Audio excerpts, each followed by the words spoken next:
Bismillahirrahmanirrahim. Assalamu alaikum students.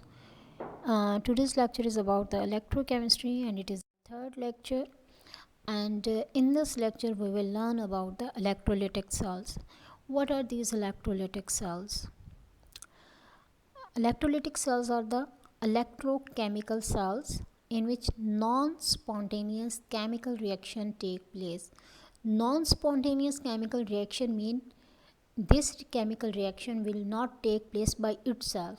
First you have to provide the energy and then chemical reaction will take place. And electric current is applied for this and then non-spontaneous reaction take place. These type of cells are called the electrolytic cells. Electro mean electricity and lytic mean lysis. It means by providing the electrical energy, solution break down into its ions and then a chemical reaction take place. And what is this electrolysis? As I have told you, the chemical decomposition of the compound into its components by passing the current through the solution.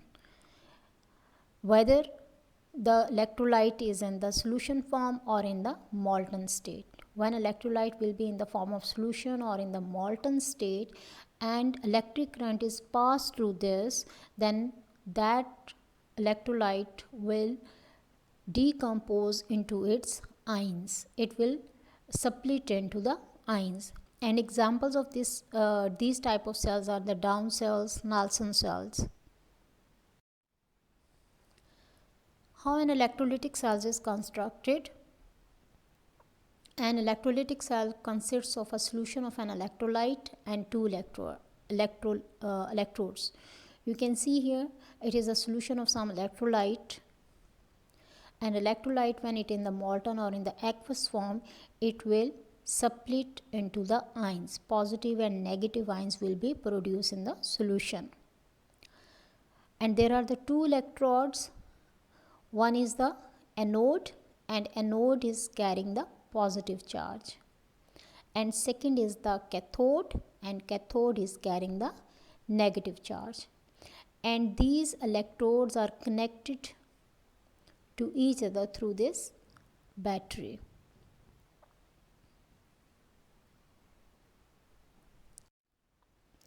Now how an electrolytic cells work?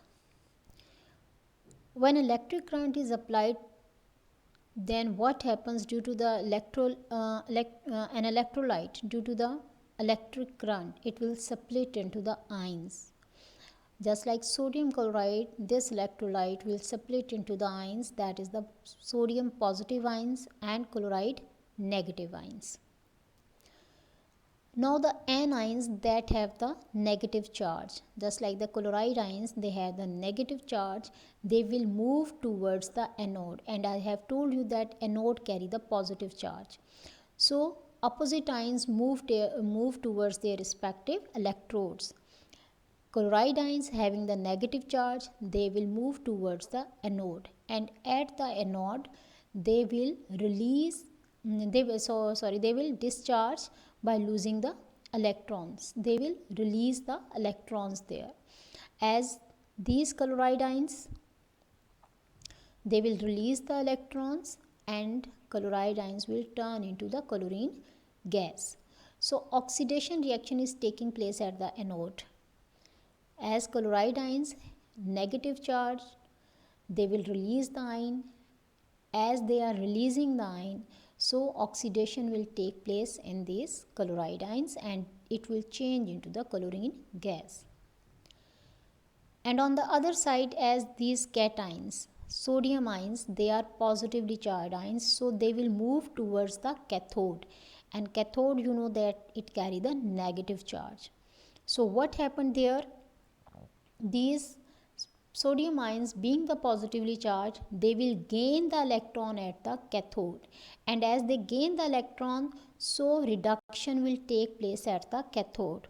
So sodium ions, they will gain the electrons. Two sodium ions will gain two electrons and change into the liquid sodium.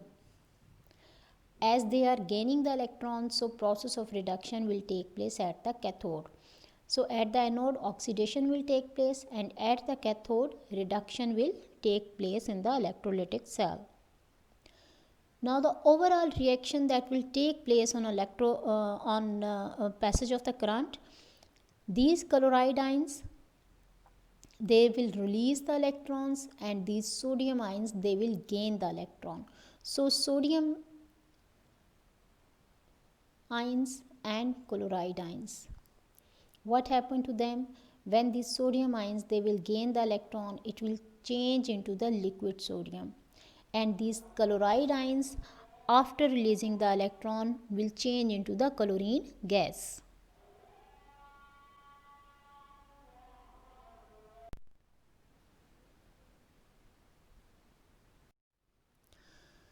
Now how these electrolytic cells are used in our daily life? Here are few uses are given. First one is the down cell. It is used for the commercial preparation of sodium metal, and chlorine is produced as the byproduct. Nelson cell is used for the commercial preparation of sodium hydroxide, and in this cell chlorine and hydrogen both are produced as the byproduct. Calcium and magnesium metals, they are commercially prepared by using these electrolytic cells. And the same way aluminium metal is commercially produced by using the electrolytic cells. It is used for the purification of the copper, refining of the copper it is used. And electrolytic cells are used to electroplate the metals. And what is this electroplating metals? In my next lecture you will learn about this in detail. So different metal electroplating, this electrolytic cell is used. And electrolytic cells are used to prepare the anodized aluminium. And what this anodized aluminium do? It can absorb the dyes. Some metallic colors, just like the metallic red, metallic blue, and other metallic colors, they are produced by using these anodized aluminium, and mostly they are used to produce to color on the metal surfaces.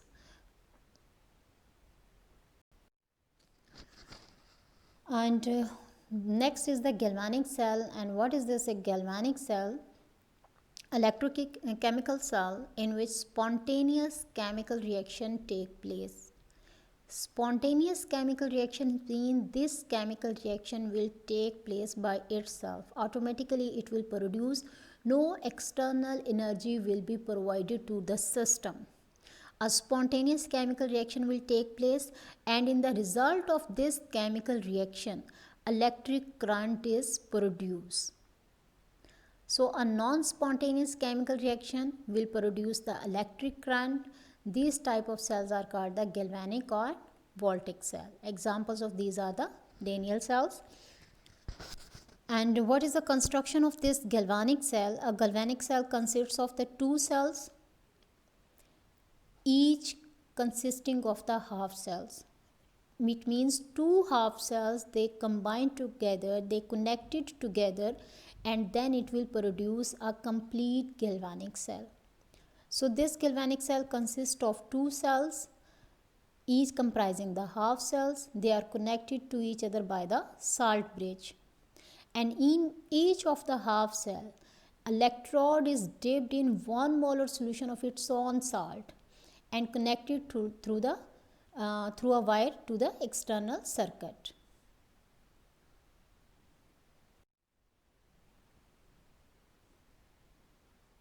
Here are some simple construction of Daniell cell is given, and in this Daniell cell, I have told you that there are the two half cells. You can see here it is comprising the one half cell having the zinc sulfate, 1 molar zinc sulfate solution, and zinc electrode is dipped. Zinc electrode is dipped in the zinc sulfate solution. And second half cell is comprising of the copper electrode, and this copper electrode is dipped in copper sulfate solution. So these are the two half cells, each having the solution 1 molar solution of its own salt. It is the zinc sulfate and it is the copper sulfate. Here the copper electrode is dipped and here the zinc electrode is dipped.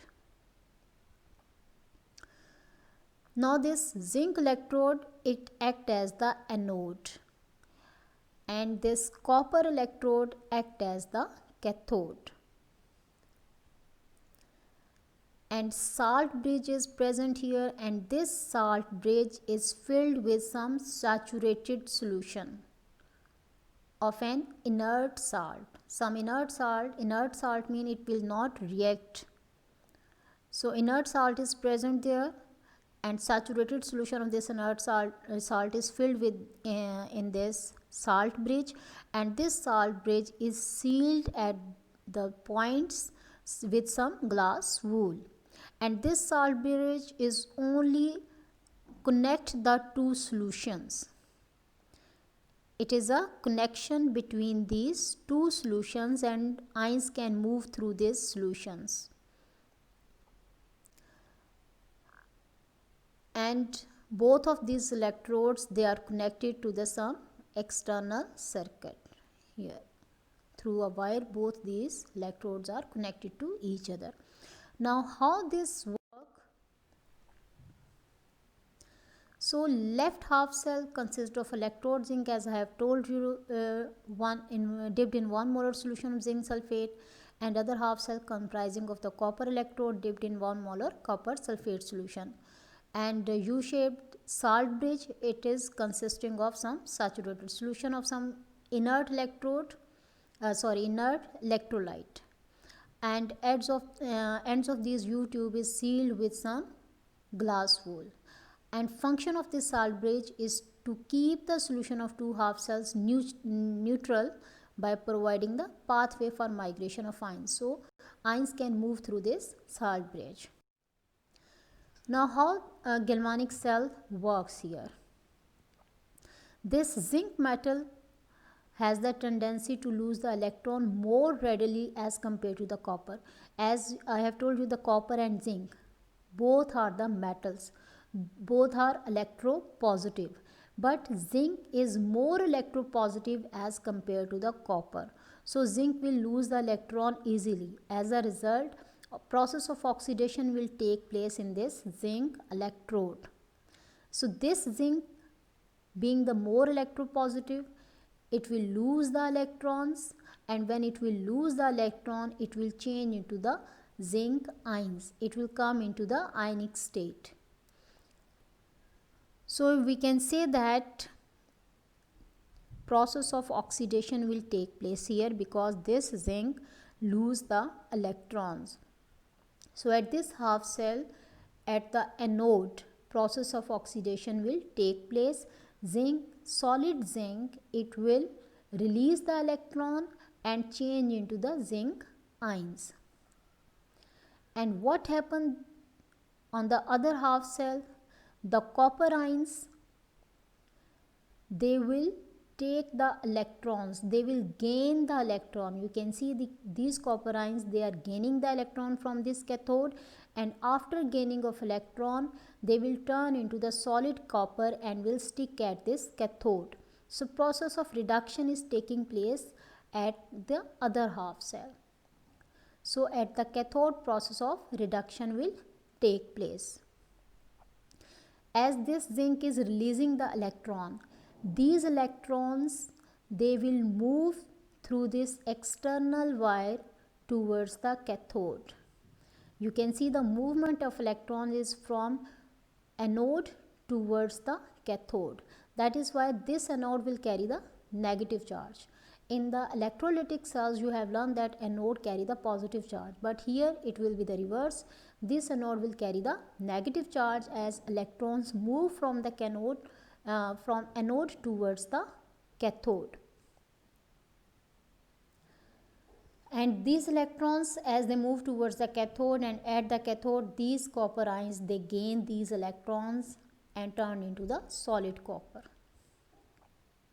So overall reaction in the galvanic cell, what happened? This zinc, being the solid, it is releasing the electron and change into the zinc ions. and copper, it is in the ionic state in the solution here. So these copper ions, they will gain the electron, and after gaining of electron they will turn into the solid copper. So zinc is oxidized and copper is reduced. So redox reaction take place, and as a result of this redox reaction, electric current will be produced, and these electrons, they move in the external circuit. So a non-spontaneous reaction will produce the electric current. So as a result of this redox reaction, electric current is produced, and in our daily life different type of the batteries, just like the use for the starting the automobiles, running the calculators or the toys, all they use this simple voltaic or galvanic cell. Now brief comparison of this electrolytic and galvanic cell is given here. This electrolytic cell consists of one complete cell. As in the picture you have seen that there is one cell consisting of the two electrodes, while in case of the galvanic cell, two half cells, they are connected by the salt bridge, and then a complete cell is formed. And in case of electrolytic cells, anode carry the positive charge while the cathode carry the negative charge. But reverse is here. In case of galvanic cell, anode has the negative charge while cathode has the positive charge. In case of electrolytic cell, electrical energy is converted into the chemical energy, while in galvanic cell, chemical energy is converted into the electrical energy. And in electrolytic cell, current is used as a non-spontaneous chemical reaction. First you have to provide the current, and then a chemical reaction take place. It is a non-spontaneous chemical reaction because an external energy is provided first here. But in case of the galvanic cell, first redox reaction take place, and as a result of this redox reaction, electric current is produced. It is a non-spontaneous reaction. So first redox reaction take place spontaneously, and then electric current is produced.